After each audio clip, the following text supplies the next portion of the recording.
Hello, my name is Susan Marks, and I am the Sustainability and Certification Advisor for the Alaska Seafood Marketing Institute.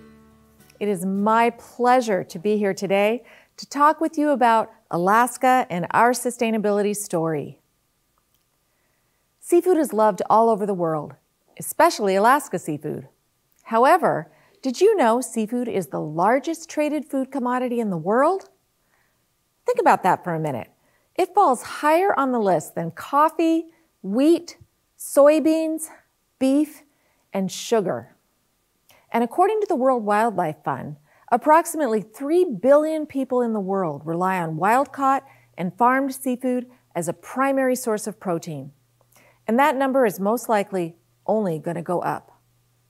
In order to meet the increase in future demands from an ever-growing population, it is important when we buy seafood, we make responsible choices that will ensure seafood will be around for generations. But what does that mean? Well, part of that is choosing sustainable seafood. And today, I am focusing specifically on wild, sustainable Alaska seafood. Sustainable seafood is the most environmentally efficient source of protein on the planet. Something that is interesting, though, is that we hear the term sustainable seafood a lot, but unlike organic food or fair trade certified products, there is not a globally agreed upon definition for sustainable seafood. Certain parts of the world are just starting to become aware of the importance of sustainability. So, depending on where you are in the world, this phrase can mean something different for everyone. We could have 5 people on this stage, and chances are very high they would all come up with different answers. So what does sustainability mean in Alaska? Well, for starters, it's the law. Wild seafood is one of Alaska's most precious resources, and our state goes to great lengths to ensure its continued abundance. When Alaska became a state in 1959, sustainability language was written directly into our state constitution. Alaska continues to be the only state with such strict conservation language included in its constitution. For Alaskans, nothing is more important than protecting the ecosystem to ensure it is around for future generations. From fishermen and processors to scientists and law enforcement officials, sustainability is not only crucial to our livelihood, but it is a deeply ingrained tradition. However, we recognize a lot has changed since 1959, so we have evolved how we look at sustainability, and I would like to share what our story looks like today. Our sustainability story has 5 pillars, and these ensure when consumers or businesses buy Alaska seafood, they can be confident they are sourcing from the most responsibly managed fisheries in the world. These pillars are families and communities, fisheries management, resource utilization, social responsibility, and certification. Let's take a closer look at each of these. Pillar number 1 is families and communities. Alaska's fishing families are the heart and soul of Alaska's seafood industry. Alaskans have a deep passion and respect for the sea because thousands of families rely on it to make their living. There are only 733,000 people in the entire state of Alaska, and fishing and processing employs over 60,000 people, more than any other industry in Alaska. Fishermen are truly responsible stewards, and they know they must sometimes put aside the short-term gain for the long-term health of the resource. They are committed to obeying strict laws, careful harvesting methods, accurate reporting, and adhering to scientific data. It is how they protect the fish and their livelihood. We can't really talk about sustainability in Alaska without talking about wild. When you eat seafood from Alaska, you are eating real food that has been caught in pristine glacier-fed waters. All Alaska seafood is wild by law. In fact, did you know it is illegal to farm finfish in Alaska? Alaska is known as the model for sustainable seafood because our fisheries are managed for protection against overfishing, habitat damage, and pollution. Alaska produces 2/3 of the harvested seafood in the United States. This is more volume than all other states combined. A commitment to sustainable management means Alaska has provided a large variety of delicious, healthy seafood for many decades. Moving on to the second pillar, fisheries management. I would not have a story to tell you today if we did not have some of the strongest fisheries management practices in the world. Let me walk you through this. This graphic represents an example for one fishery in Alaska. Now, this whole image is what we call the biomass, which is the total amount of fish in an area of the ocean. Now, this part right here represents the acceptable biological catch, or ABC. This is the maximum number of fish that scientists determine can be sustainably caught. Notice that it's a very small portion of the total biomass. And this portion here is what we call the total allowable catch, or TAC. In Alaska, our fisheries managers go a step further and they set the TAC even lower than what scientists say we can catch. Did you know that in many parts of the world they fish well into the biomass, sometimes resulting in the collapse of fisheries? In Alaska, this total allowable catch never exceeds the acceptable biological catch. Also, unlike other parts of the world, Alaska's fisheries management is open and transparent. All meetings are open to the public, and in every case, the public has access to the scientific data and research that is used to determine the final numbers. Our fisheries management process definitely includes many formal meetings throughout the year with different agencies. But in Alaska, we're also very hands-on. There is no better way for me to show you this example than for us to talk about salmon escapement. Each year, scientists need to ensure there are enough salmon escaping back to the rivers to spawn before they open up for commercial fishing. And a variety of tools are used to do this. This picture here is what we call a fish weir, which is essentially a fence installed across flowing water to block the fish from migrating upstream. It funnels fish into this counting station where a technician can count them and gather data before opening the gate to release them. Sonar technology is another tool that's used. This is a diversion fence that directs the salmon past a field of view where images can be captured and counted. And this is a counting tower. These towers are installed alongside streams to provide an unobstructed view of migrating fish. Every summer, technicians count salmon throughout the state, and a team will monitor a tower like this. There's usually one on both sides of the river. They'll monitor a tower like this 24 hours a day, 7 days a week for the entire season. There are counting projects like these in streams all over Alaska to track the number of migrating fish. In Alaska, scientists are not just watching the fish stocks, though. They are also watching the entire ecosystem, and they continue to learn about the impacts of climate change and include that in their management decisions.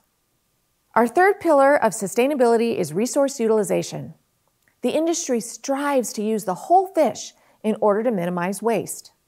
By investing in an approach to increase utilization of harvested fish, seafood producers use the materials that are left over to create a diversity of products in the marketplace. Some of the ways Alaska increases utilization of the whole fish is through producing products like fish meal and fish oil, pet food ingredients, beauty products, pharmaceuticals, fuel, and much more. The fourth pillar of sustainability is social responsibility. It is not good enough to only focus on environmental sustainability for our fisheries. We must also ensure the well-being and safety of the many thousands of people employed by the seafood industry. Fisheries in Alaska operate under a comprehensive suite of federal and state laws and regulations to create a safe and fair working environment. Our final and fifth pillar is certification. Now, I would like to spend some extra time on this one because it is important to understand what certification is and what it is not. Even though Alaska has been sustainable for many, many years, in order to sell seafood into most parts of the world today, retailers and food service companies ask for an independent third-party certification. It's not enough for countries or regions to say they are doing everything right. It needs to be proven. Therefore, an independent environmental certification verifies a fishery is meeting best practices and is responsibly managed. Alaska's fisheries are actually certified by both the Marine Stewardship Council, or MSC, and the Alaska Responsible Fisheries Management, or RFM program. You might be most familiar with MSC since they were the first wild capture certification program. But today, I'm going to focus on RFM and why this is the program you should consider. Alaska salmon was the first RFM certified fishery back in 2011. Today, there are 9 certified fisheries, which include 27 species. This number is only going to grow as the Alaska RFM program has now expanded geographically to become the North America RFM program and is open to any fisheries in North America. Pacific whiting is the first fishery outside of Alaska to enter the North America RFM program. Recognizing the importance of having a choice in certification, the RFM program was developed to offer a credible alternative to MSC. Similar to MSC, RFM has 2 standards, one for the fishery and a chain of custody standard for the supply chain. In order for a fishery to become certified, they must meet criteria in a variety of areas, including fisheries management, stock assessment activities, monitoring and control, and impacts to the surrounding ecosystem. It is a very rigorous standard. In order for the logo to be used, your company must be certified for RFM chain of custody. And if the logo is going to be used on a consumer product, each company that takes ownership of the seafood from the first point of landing, each link in the supply chain must also be RFM certified. However, the great news is, after a company obtains RFM chain of custody, the logo is free to use. You can use it on packaging, on your website, on point-of-sale materials, and marketing collateral.